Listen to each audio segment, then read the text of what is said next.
Hey, I'm Org, and in this video I'm going to review the South Carolina, the first US Navy battleship in the game. This also means that I'm done with the Tier 3 battleships, at least until another battleship line comes out. Which is kind of good, you know, yay. But I don't really think that South Carolina is bad. It can just be a little bit frustrating at times. Also, I've kind of made an intro video, so here you go.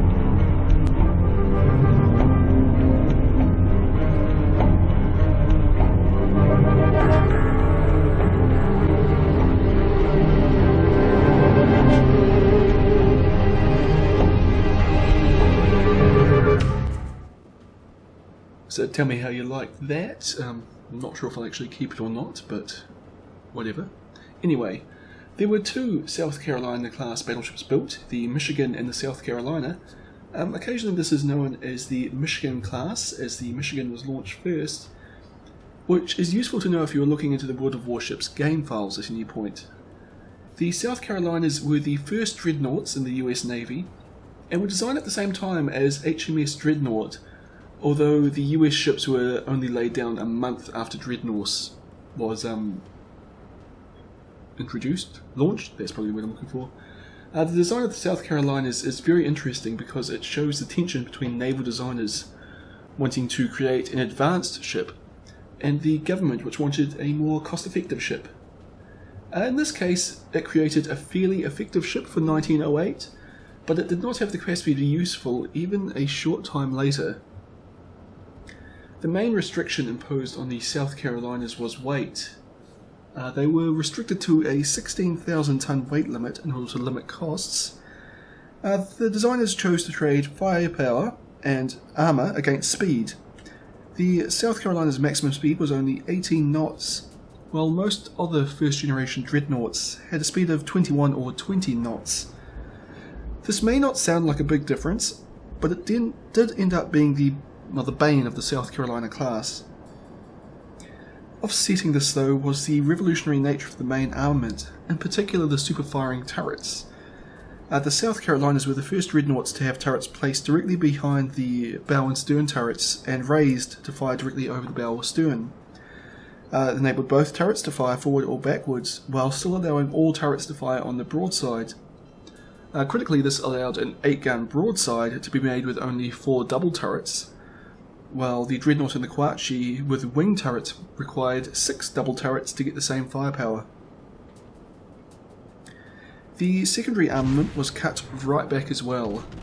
The Americans decided that numerous rapid-firing 3-inch guns would be sufficient to deter torpedo boats, and although they wouldn't do much against larger ships, there was little point putting a larger secondary armament on board when they already had so many 12-inch guns. They didn't skimp on the armour though. Now, for the time, the armour on the South Carolina was fairly impressive. It had a thicker belt than its contemporaries and was equal or better than them in vertical protection elsewhere on the ship. It was slightly below average in terms of its deck armour, but not horrifically so.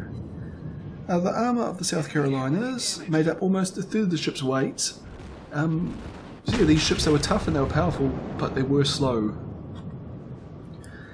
However, they were soon obsolete. With the dreadnought race starting up in Europe, the US government lifted its 16,000 ton weight limit, so that a year before the South Carolinas were launched, the 20,000 ton Delaware class were being constructed.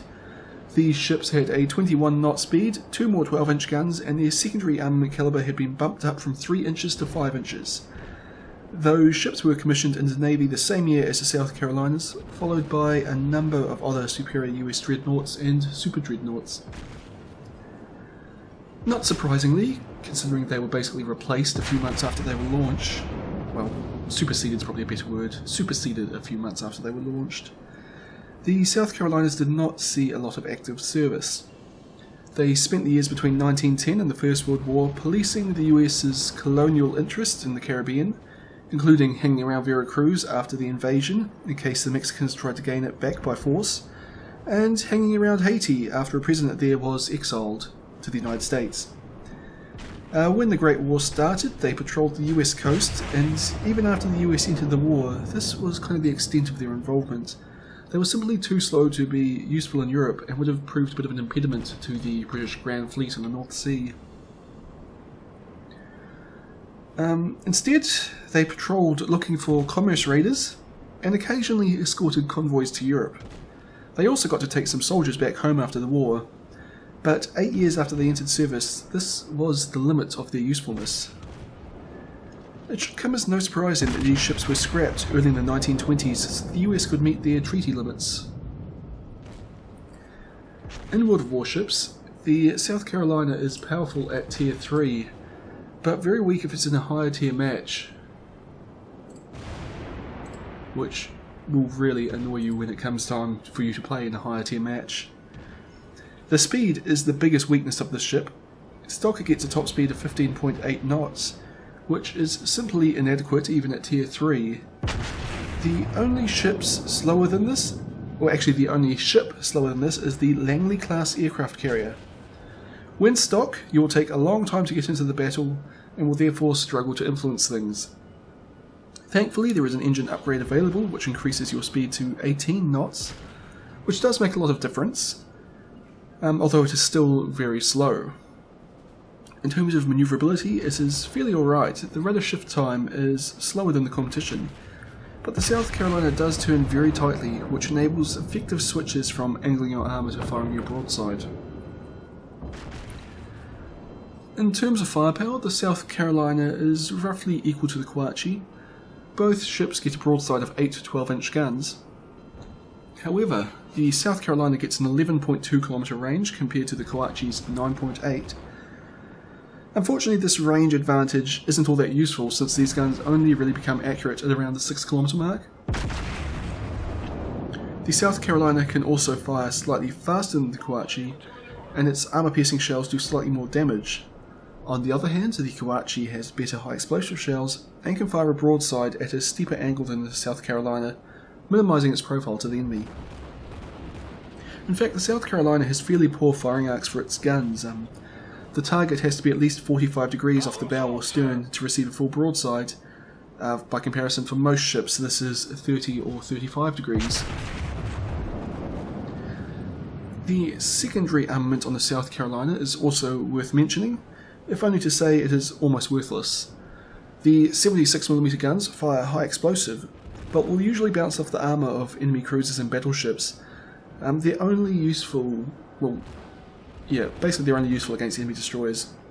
But given they have a 3 kilometer range, only fire 10 rounds per minute, and if they hit, only do a few hundred damage with a 4% chance to start a fire, they're just not that great. While there are 10 of these 76mm guns on the broadside, they have poor firing arcs, so you can only fire all 10 of them when you are flat onto the target. So, to summarise, the secondaries on this ship are only useful when you're broadside onto an enemy destroyer that is less than 3 kilometers from you. By which point it doesn't really matter because you only have around 10 seconds to live. The armour and survivability of the South Carolina is a bit on the weak side. It has less hit points than the Kawauchi, and although the magazines are well protected, the rest of the ship is actually a bit lacking. It gets a 305mm belt over the magazines, backed up by a 51mm deck. Between the magazines, though, the belt drops down to 279mm with a 38mm armoured deck over the citadel. It's still adequate to keep out everything but battleship shells at close range, but at close range in a battleship it's actually fairly easy to citadel South Carolina. The big weakness on the South Carolina is, however, the ends and the superstructure. Now, these only get 16 or 10mm of armour and are very easy to hit. I've even had success firing armour piercing from the Kolberg into the superstructure of a South Carolina. Technically the Kawauchi's armour is just as bad, but it's a smaller area in terms of its superstructures, and its bow and stern are smaller than that on the South Carolina, and the superstructure is also partly blocked by the wing turrets, which have quite thick armour. So basically, if you're firing high explosive or low caliber armour piercing, you really want to aim for the superstructure because it's a big target, it's easy to hit, and it's poorly armoured.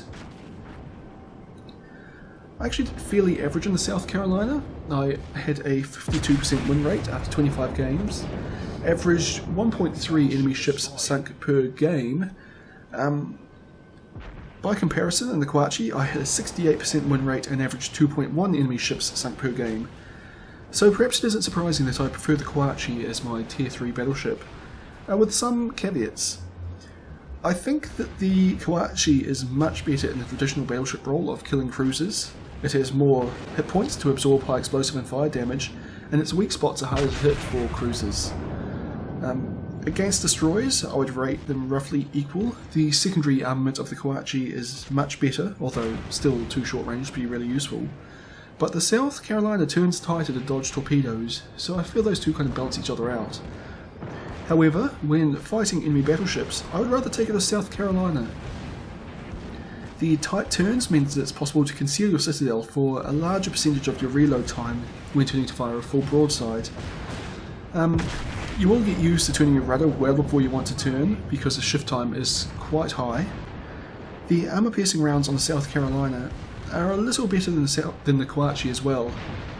The one downside, well, two downsides to South Carolina in a battleship fight is the weak belt armor between the turrets, and also that you've got to be pretty flat on to fire a full broadside, so angling your armor is kind of paramount in this ship, because you want to protect your area between your, basically the area under your superstructure, and you also want to swing around to fire your full broadside when you're not trying to protect that area. There's a bit of a trick to it, but with the practice you should get the hang of it. The one big disadvantage of the South Carolina in all situations is its speed though. I think the big reason I did average in this ship is simply because by the time I arrived at an effective range to fire at the enemy, the battle was already lost. The South Carolina is a ship where you're going to have to pick where you go early and hope the enemy doesn't show up, because you won't be able to move anywhere else quickly. As such, my advice is to try and stick relatively near the centre of the map. You saw me did a fairly good job of it in the last game. As in, well, in this one I consider the centre map to be that central area I'm kind of looking at now, and I went down the islands beside it, then turned into the central area, so I basically died in the middle of the map, which is a good spot to, well, I didn't die at all, I sunk the last enemy ship in the centre of the map, so did pretty well, at least in that respect. Anyway, why you should go to the centre of the map is because you've got the range to basically support anywhere on the map from the centre, and it's not so far to move if the enemy is somewhere else and you have to get there. Whereas if you're over on the far right and the enemy's on the far left, you're not going to get there in time.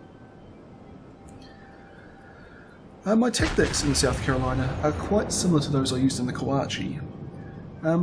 Firstly, I almost always try to close the distance with my enemies.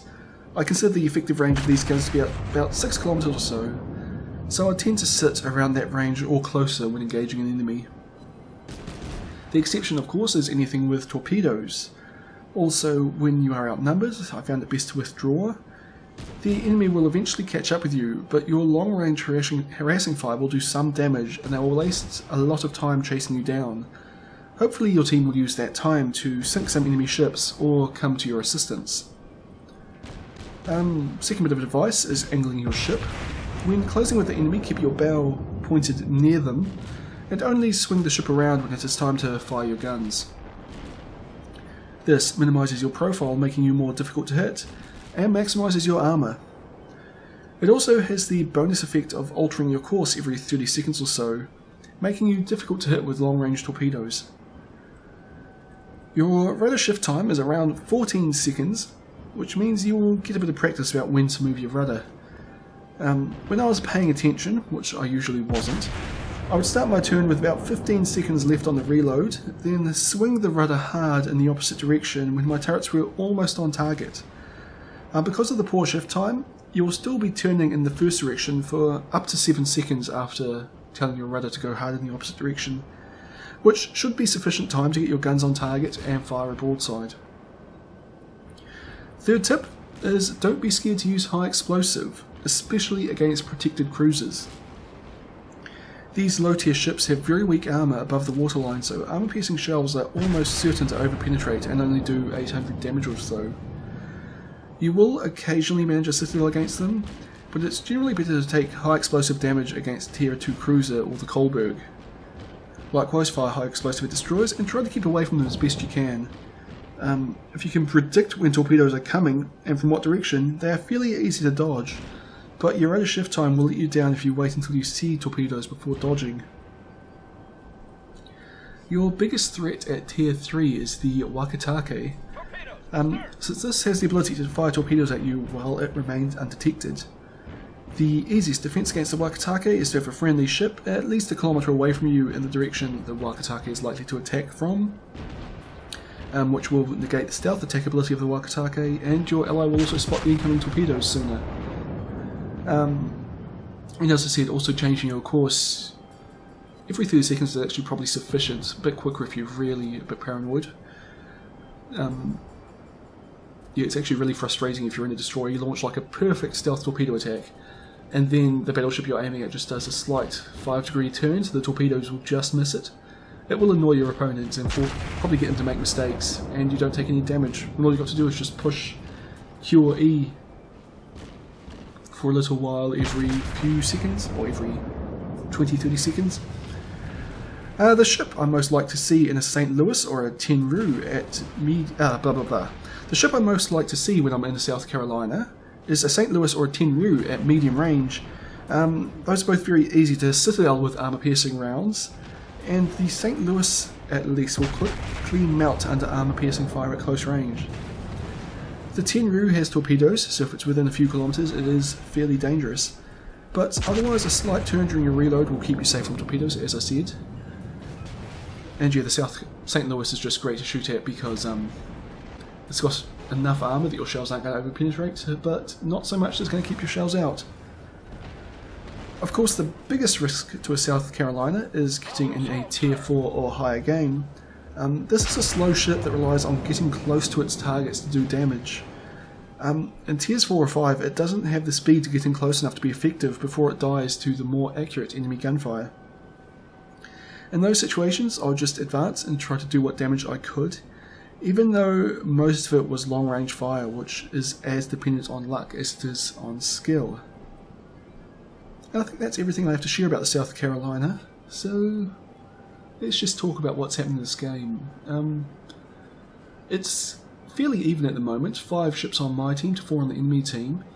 I'm actually a bit frustrating this game. I started moving forward with my team, but I had to turn back because no one was going back to deal with that single enemy destroyer, which means that I basically thought I was going to be out of it for the rest of this game. Then we see a Dresden come along with very low hit points, and an Aurora. I decided to shoot at the Aurora because it's the one my team was shooting at and I want to get rid of it first. I'm not sure if that was the right decision, but, well, it worked out for me with 2 Citadel hits, 17,000 damage. And pretty soon, the Aurora's taken out. The thing is, I probably could have taken out the Dresden anyway. I suppose the Aurora is a bigger threat, so it worked out for me. Alright, Dresden, 100 and something hit points there. This was when the Dresden was feeling you out, so I'm not sure how fast it is, and I give it too much lead to start with there. Shift it back slightly, fire my second turret. And there's a Dresden gone. For my first kill. I actually often found in the South Carolina I do a lot of damage to enemy ships, but very rarely get the kill, as you saw with me doing to that Aurora there. Anyway, Kohlberg. Fire my rear 2 turrets at it. 4,000 damage is pretty alright, a few penetrating hits there. The Kohlberg is a protected cruiser, which means that quite often my shells do over-penetrate, but I think it's got a bit more armour than the other ones. We see there was an over-penetration. So occasionally I do get regular penetrating hits on it, not consistently though. So I have switched to firing high explosive at them rather than armor piercing, which you see me trying out here. 3 hits, 2,400 damage, so probably 1 penetration and 2 over penetration shots, is that right? No, those would be all 3 over penetrating. And here again. 1 over penetrating hit, so as I said, good tip, switch to high explosive when firing at protected cruisers. Instead of doing 800 damage per shot, I would have been doing 1,500 per hit, I think is the high explosive damage on this ship. But there we go, got a Citadel, so it worked out for me in the end. And here we just have a screen of the stats for the South Carolina and showing you the captain skills and modifications that I had. It's kind of not really anything special to go on here. It's just your main batteries, your main armament, so I beefed that up. Got the turret reverse time, got the main armament modifications. Also increased the rate of fire on my secondary guns. I got situational awareness because that's kind of useful, and then it's just the usual battleship things. Well, I should say situational awareness is only really useful for knowing when you've been spotted by a destroyer. Just because it's helpful to know if a Wakatake is spotting you, even if you can't see it, because it means it's time for you to start dodging. And it's probably best to do that even if it isn't a Wakatake destroyer. Although if it is, say, a Dursky or a Wix, they'll probably start shooting at you soon enough, so you'll realise when it's one of those. So yeah, situational awareness is good only for that reason. You can probably actually skip it, and otherwise it's just improving your survivability and improving your main armament is what you want to do here. So yeah, that's all I've got to say about South Carolina. I hope you've enjoyed this video or found it useful or informative, and I'll see you all next time.